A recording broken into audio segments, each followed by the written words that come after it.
dama leen tey bés bi moom comme ni ma leen ko waxee rek dama leen di remercier yéen d'abord parce que man fu ma fekk presse dama leen di remercier yàgg naa leen yéen ñëpp xamante ñun ñëpp xamante nañ li ma leen di tuddee les hommes de l'ombre liggéey bu mag bi yéen a koy def mais doo leen feeñ waaw fii samay xarit rek a fi nekk mais bésu tey bi bésu mbégte la parce que mbégte dàqul mbégte mënu la gën a rëy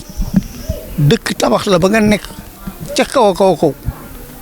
muy professeur Diatta mii nga xam ne nammatul dara maanaam moom ñoo xaw a yem statut professeur agrégé fa jàng yem ci médecine la ñu yem moom mës na diriger na service de réanimation service bu pointu donc fii du ay caaxaan ku gis professeur Diatta gis ma fii xam ne ñëwuñu fii pour ay paracétamol ak yu mel noonu. Au niveau du vous avez visité les lieux. Il y aura vraiment des interventions extrêmement pointues yu ñu fi def waaw loolu lañ fi namm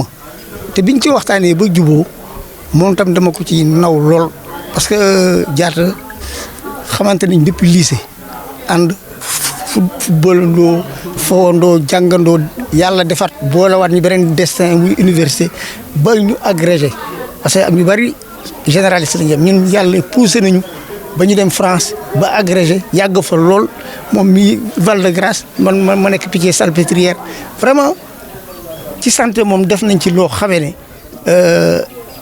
suñu collègues yi ñu xam dëgg tey xam naa ne lu ci bari ñu ci bari dañ jege si donc centre bi man bi ma nekk ci samay consultation gratuite Diatta mi ñuy toog ci côté général Diatta professeur agrégé encore une fois nekk ci côté di réfléchir naka lay defar liggéey waaj la Thiès man dama mës a rêvé lan laa war a defal Thiès lan donc ñu bokk xalaat gëmandoo ko bi ñu ñëw di toog fi àll la di fi waxtaan di fi naan ataaya di wax lu nekk waaye tey concept yi ñu doon waxtaanee concept yi c'est devenu une réalité parce que lii du lu ñuy lam-lamee lu ñuy teg loxo la ak lu ñuy gis waaw soo leen xoolee fii ak liñ fi namm ak li fi am fii ak ay weer di ngeen xamee ne du caaxaan te dafa di programme boo xamee ne néew doole yi la ñuy gën a ñoo ci gën a gis seen bopp parce que ñu wax ko ñu bañ ko wax néew doole yi ci ngay gis ñi nga xam ne suñu leen bindalee ordonnance sax ñu dootoo leen gis waaw loolu moom beneen waxtaan la Diatta wax na ci tuuti mais am na ci ñoo xam ne mënuñu sax jënd benn paracétamol fii nag liñ fi nam mooy ku fi xas ba dugg di nga faju yàlla mooy jël bakkan mais su fekkente ne comme problème urgence yi tax Diatta toog ba urgence yi dañu déborder te li mu wax dëgg la am na ñoo xam ne dañu jógee fii dox ba hôpital régional te fii lañ leen war a jëlee en charge ñi am asthme borom bopp yu métti yi yenn kii parasitose yi mais da ngay jaaxle rek jubal hôpital di yenn saa yi nga toog fa ba def fa 4 heures de temps yoo xamee ne kenn du la mën a gis urgence mooy porte d'entrée wu hôpital moom ci loolu lay liggéey loolu la xarañ man ma nekk ci terrain bi di wër di def ay consultation gratuite di consulter ba gis ay mag yoo xam ne dañuy tëdd du ñu mën a jóg man leen yaay bul jóg dinaa fi ñëw chaque 15 jours di la xool ñu boole suñu ay xalaat et puis muy xalaat boo xam ne tamit man li ma ci gën a neex mooy muy Diatta di man président daf koy rafetlu parce que ñun suñu contribution la ci vision président parce que la santé lu nga bëgg ko nga bañ ko c'est une des mères des priorités avec l'éducation l'environnement et tout santé soo ko amul mënuloo prétendre au développement xëy na ñun sax man damay wax ne Diatta ñun yàlla daf ñoo beral parce que yàlla def la professeur wu santé rek wala mu def la agent wu santé rek loolu sant war nañoo sant yàlla loolu di ci yokk nag ne lii structure bi ñëpp xam nañ ne non seulement dañ fi faj bu kawee nag faj bu set amul qualité bu am ci yeneen hôpitaux yi ngeen di wala clinique yi ngeen di dégg yëpp Sénégal te du am fii parce que ay professeur ay ñoo xamee ne dañu am expertise parce que Diatta foofu laa ko nawee nag waaw dina wax sa baaxaay te du yàq dara ci baaxam Diatta ci ku ubbeeku la ubbeekoo tax ñu war a def yeneen centre ci yeneen région yu mel ni Fatick Casamance Tambacounda Saint-Louis Diatta ci esprit d'ouverture am bi waxtaan nañ ci ba jubóo ci tamit am nañ projet d'ouverture à l'international dans certains pays loolu appel boobu président lañ ciy jàppale moom lañ ciy tàllal loxo pour mu jàppale ñu ko ci parce que tamit dañ koy ndamoo président mu ak nouvelle fonction bii ci CEDEAO bi mandat bu rëy mandat bu mucc ayib lañ ko yéene te dañ ci dugal suñu loxo ci li nga xam ne ñun ñoo ko moom. donc daal vraiment encore une fois di leen remercier di remercier ñi personnel bi nga xamee nag bi ñuy lancé affaire bi ne tey dañuy def benn parce que bala ngaa stable dëgg jël sa vitesse de croisière il faut nga tâter le pouls te dañ ñëwoon rek di xool naka la mais on a une idée des pathologies yi nga xamee ne ñoo nekk ci kii bi bien que xam nañ koo xam ne mais dalal seen xel ne li ñuy faj ci hôpitaux yi ak cliniques yu moderne yëpp dina am fi loolu moom suñu wax la incha allahu rabbi formé fi nag ay sages-femmes recapacité leen ku ci amul dara ku ci seen niveau xaw a faible amul complet dañ lay former ba nga taxaw infirmier sage-femme matrone agent communautaire parce que le projet il est communautaire vraiment jege trop population bi te ku wax formation wax emploi tamit nekkaat beneen priorité ci vision président Macky Sall donc loolu la ñu mënoon wax ci lu gàtt te defe naa ne waxtaan bi du fi am parce que ñun ñëpp dañuy soog a démarrer te yéen ñuy gunge donc di ñaan yàlla li ñu namm ci Thiès daal ñu bokk ko yéen te kenn du manqué. jërëjëf yéen am ci Thiès dem na ba ci dëkk kaw yi. ci dëkk kaw yi sax la ñu defe naa parce que santé soins de qualité soo ko gisee fii Sénégal en général ñi am alal ñoo koy jënd ñun nag concept bi ñu def loolu moom ay bailleurs yoo xam ne ñu ngi yëngatu ci social ñu ngi ciy jàppale ak ñi ñuy tàllal loxo ba nga xamee ne ki néew doole parce que projet bi bala ñëw gëm na réussir na dëgg ki amul dara ñëw mën a bénéficier des qualités meilleures qualités parce que loolu mooy approche bi parce que xaalis soo ko yoree mën nga jël sa avion dem loolu la ñu bëgg a wàññi sax tourisme médical nit ñi nga xam ne dañuy jël seen alal jóge fi dem Maroc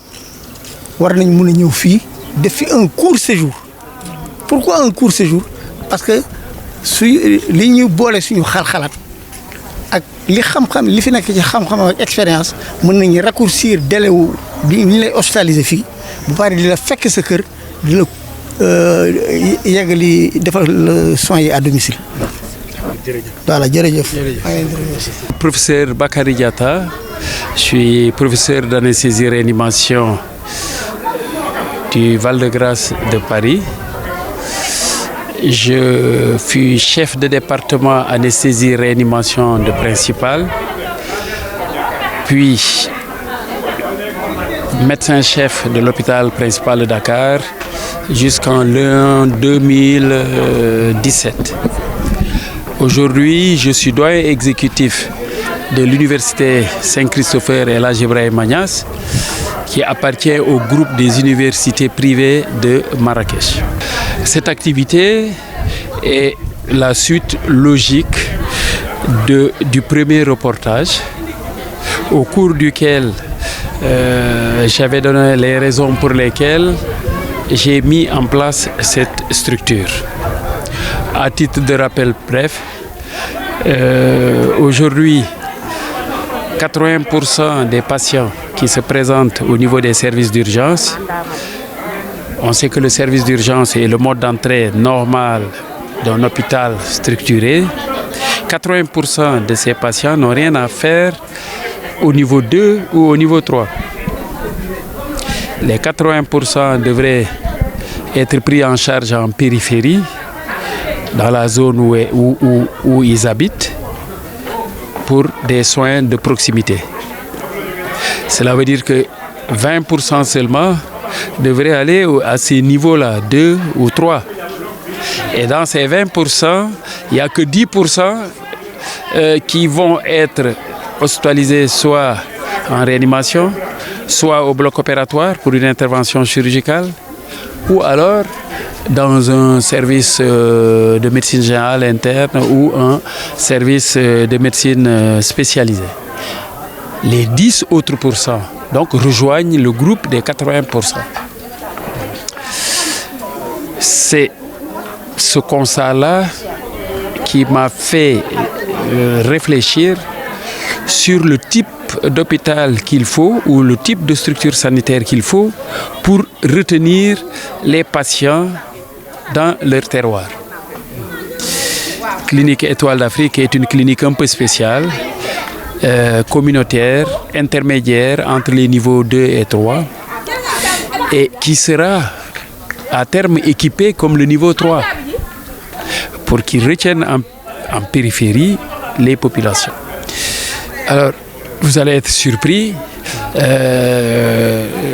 il y a ce qu'on appelle la task force. La task force, c'est toutes les ressources médicales et non médicales qui sont mobilisées pour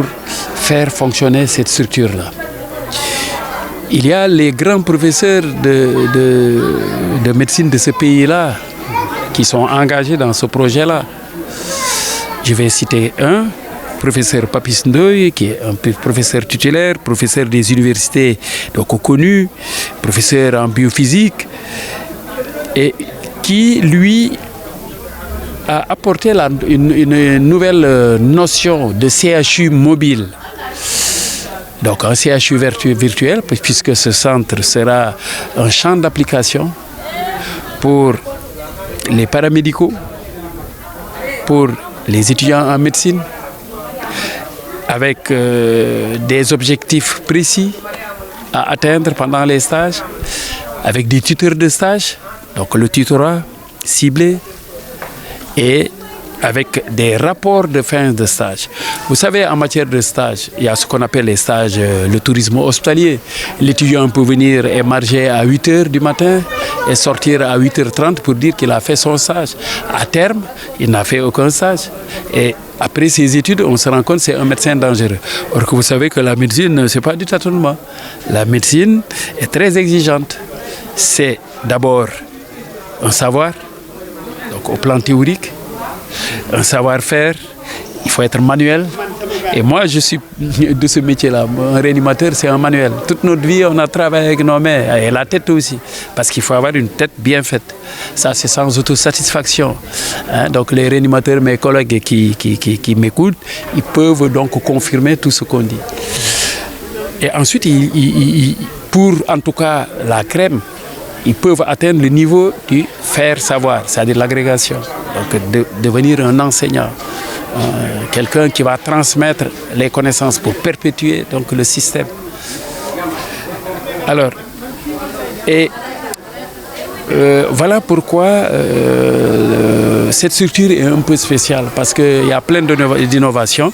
Donc là, je n'ai cité que les partenaires médicaux, mais après il y a des non médicaux, il y a des professeurs, des académiciens en mathématiques qui sont avec nous. Ils ont leur cahier de charge. Ils vont apporter leur contribution. Autrement, il y a des officiers de l'armée sénégalaise à la retraite. Donc des baroudeurs qui ont un savoir-faire incroyable. Ils sont du génie, ils sont de l'intendance. Alors chacun a sa part ici. Donc à faire. Il y a les techniciens supérieurs, les infirmiers donc de l'armée qui ont parcouru tous les théâtres d'opération, qui sont rompus à la médecine de guerre, à la médecine de précaire, à la médecine de catastrophe, qui sont proches des populations. Voilà pourquoi c'est important donc de créer un centre comme ça avec des ressources humaines de ce genre-là. Et puis après, on a des agronomes, parce que des techniciens de l'élevage, etc. Parce que ce projet ne s'arrête pas à la médecine. On va faire aussi du développement. On va sortir de la médecine, on va faire du développement, donc créer des emplois et donc humaniser donc les choses. Donc je le redis, je ne crois pas au bénévolat. Donc une personne qui a de la famille, il faut qu'il ait des sources de revenus qui sont stables. C'est ça la vérité. D'accord. Alors moi je tiens tout de suite à dire, en matière de soins, il ne devrait pas y avoir de discrimination. On va faire de la qualité. Quand on voit professeur Papis Ndoye, professeur Diatta dans un site, c'est que ce n'est pas de l'amusement. Donc, bon, ce n'est pas de l'autosatisfaction, mais on a beaucoup fait pour ce pays-là, en médecine, en tout cas, sur le terrain et maintenant dans les universités, pour le retour d'expérience. Asalaamaaleykum wa rahmatullah, maa ngi tudd Cheikh Ndongo Fall ànd ak équipe bu professeur Papis Ndoye ak Bakary Diatta. Man nag di yëngatu ci lépp luy aju ci tàggat nit ñi ci liggéeyu relais communautaire. Ci loolu ma fàttali ne jamonoy 97 ba 2012 ba léegi kuréelu ONG ak association yi nga xam ni ñëpp dañu nekkoon ci dëkk bi di liggéey ci wàllu wér-gu-yaram ñu liggéey ci ba fépp fu gox yi nekk ci district yu nekk Sénégal Dakar Thiès yëpp ñu tàggat leen liggéey ak ñoom. Initiative bi nag tey dafa nekk bis bu yéeme bis bu màgg ndax professeur Diatta général Diatta professeur agrégé ak jaar-jaaram ak liggéeyam lii dafay wane doomu Sénégal bu jara naw bu jara jox respect ndax liggéey ay at lépp loo amoon ci alal nga dajale ko xooluloo jënd ay tool xooluloo defar sa ay immeuble mais nga xool sa askan gis ne li nga yor ci xam-xam mën na soppi ay mbir nga jaay di ñëw teg centre bu mel nii ba centre bi tey niñ ko organiser niñ ko structurer nu doomu aadama amam toll bu ñëwee dinañ ko faj dinañ ko jox garab dinañ dalal xelam mais nag ci liggéey boobu tamit ginnaaw liggéeyu docteur yi daf ci am liggéey bu am solo bu ci nekk mooy liggéeyu acteurs communautaires yi relais communautaire ci waxtaan ak nit ñi ci yee leen ci wér-gi-yaram loolu nekk ci sama liggéey ma ànd ak ay mag yu mag ay nijaay yu ko mat muy seen jaar-jaar muy seen xam-xam muy seen doxalin ci askan bi lii wane ne am na doomu sénégalais yoo xam ne Sénégal war na am fierté ci ñoom. xam nga li ci gën a yéeme professeur daf maa xamal ne njàngu médecine juróom-ñaari at projet colonial la woon ngir tubaab yi retardé africain yi ñëw raw leen tuuti loolu ñu jël ko saxal ko fi ba léegi waaye ginnaaw loolu. ñun ñi nga xam ne toll nañu ci benn niveau li professeur gën a bëgg mooy mbirum wér-gu-yaram d'abord ci lu mu njëkk a taxaw mooy diagnostic bu jaar yoon bu ñu diagnostiqué ba moo tax bâtiment yi ngeen di njëkk a gis mooy saalu diagnostic yi ci topp traitement la bu ñu paree gis nga nit ki day topp yoon bi ñibbi këram dem yoonam ba tax na tey jii ci wàllu capacité ñooñu dinañ leen former ci lu ñu tuddee développement personnel mooy nit ki mën a xam boppam former leen ci communication ci nan ngay jëflanteeg nit ku jaaxle nit ku sonn sànq gis nga fi yenn xale relais ndaw si dafa dugg ànd ak xale mais gis nga agent bi dafa ñëw rek fabal ko xale bi di faw ak moom dalal xelam gunge ko bu loolu weesoo tamit mooy nit ki ñibbi këram jox ay directives dinañ ko topp xool naka la dundee loolu ci biir këram ndax hygiène baa nga fa sanitaire yi ndax respecté nañ ko ndax normes yi respecté nañ ko loolu dafa nekk liggéey bu am solo yoo xam ne relais communautaire yi lañ koy dénk formation boobu ñu jagleel moo ko jàpp naa ne dafay jouer rôle bu am solo centre yu mel nii nag dafay tax soxlaatul nit ñi di dem régional pour bëñ bu yànq di dem régional ndax centre yi mën nañu gérer loolu ba hôpital yi léegi li ci des ñoom centre yu mag yi ba fii mu nekk yàlla dimbali nañu dinañ ko mën a décentraliser ci 6 zones Kaolack ci la bokk ak yeneen dëkk ba bu ñu demee ba gis doxalin bi ñun pare nañu pour wecc ko ñëpp ñu ko soxla waaye laataa ñuy pare fii Sénégal sax am na réew yu ñu tàllal ñu loxo ne ñi ñoom ànd nañu ci doxalin bu mel nii